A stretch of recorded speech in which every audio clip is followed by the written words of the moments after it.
Hey, your friend Michael Unks here, and today we're discussing how you can become more creative by diving into the book Steal Like an Artist by Austin Kleon, discussing 10 of the best ideas, starting with the first one now.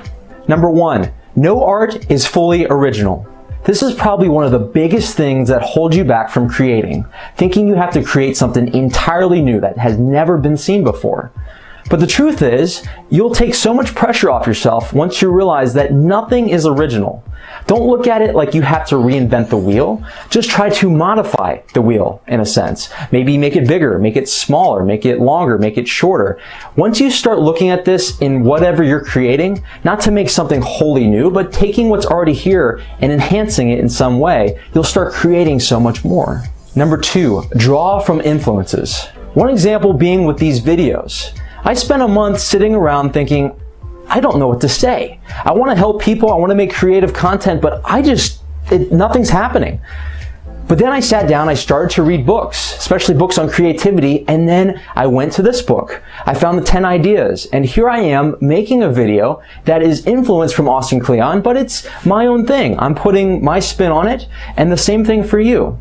In the book, they discuss that 1 + 1 is 3, and they use a brilliant example with lines. Your influencer could be one line, you're one line, and you would think that there's 2 lines, but you notice that there is a black in the middle.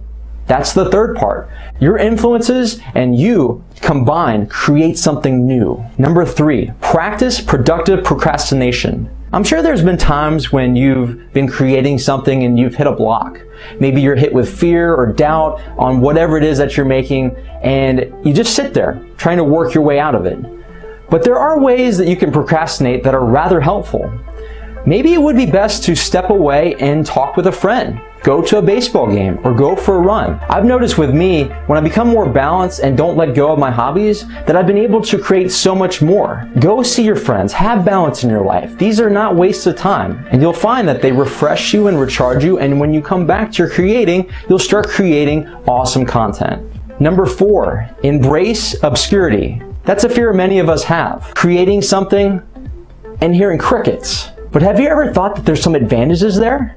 At least I've learned after reading this book that being obscure, what I'm doing right now, is awesome. I'm able to experience, I'm able to make mistakes because people aren't expecting much of me. Now on the other hand, think of someone like Adam Sandler. When you go to his movie, you have an expectation that it's going to be light and it's going to be on the humorous side. Imagine if he wanted to do dramatic movies or horror movies. You'd probably go to his movie and you'd be upset, thinking, look, I came here for a funny movie. Keep this in mind. If you're starting out, this is a good thing. This is your opportunity to experiment and find who you are. Number 5, share your work with others. I'm sure there's going to be times where you're very excited about your work and then you share it and people don't feel the same way. But on the other side, you may think your work is dreadful, but they may love it. I can think of a couple videos I've made that were just stupid, in my opinion, but they're my most popular videos. Conversely, there are times where I loved something I created and it has like 50 views. Be willing to put your stuff out there, get feedback, because people can see things at angles you can't. Constructive criticism can help you build faster. Show your work. Number 6, don't wait. Start now. Trying to be perfect causes us to procrastinate and never create anything. And I was talking with a good friend who is in the process of writing his first book. I think it's going to be amazing. Time and time again, he's given me great advice throughout the years, and it's a self-help personal development book. But he's struggling to get it out there, and I think it's because he wants it to be perfect. If you're struggling with this, I hope you keep in mind that this one project that you're doing does not define you. You're going to write several books. I'm sure you'll make tons of videos. You'll make many paintings. So take the pressure off whatever this first thing is, get it out there, start right now, and start developing. Number 7, write the book you want to read.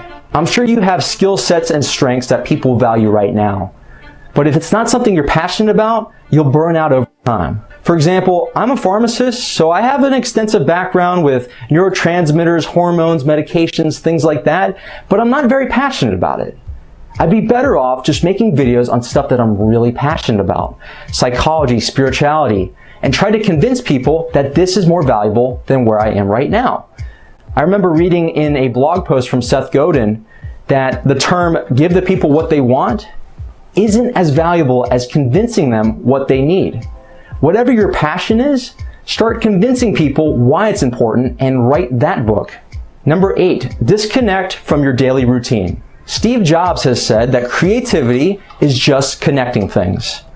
And I look at experiences as a bunch of dots all throughout your life. When you have more experiences, when you have more dots, you have the ability to make more connections. Especially if you find yourself in a rut, try doing something new. Spend time with someone who thinks differently. Your brain goes through a chemical change. It releases more dopamine when you experience something new. I've made a video on 8 ways to raise your dopamine naturally, and if you want to check that out, it's right there. But break out of this routine. This can help you be more creative. Number 9, be boring. I'm sure there's been times where you're in the shower and you get a flash of insight, and all of a sudden you found a solution to your problem you've been thinking forever on. Or maybe you meditate and you find when you come out of it, you're enlightened and ideas just come to you rapidly. I'm starting to learn when you try too hard to be creative, creativity eludes you. However, if you be boring and sit down, creativity will come to you. Number 10, channel your negatives into art. There are highs and lows in life, and it's those negative moments that we try to escape.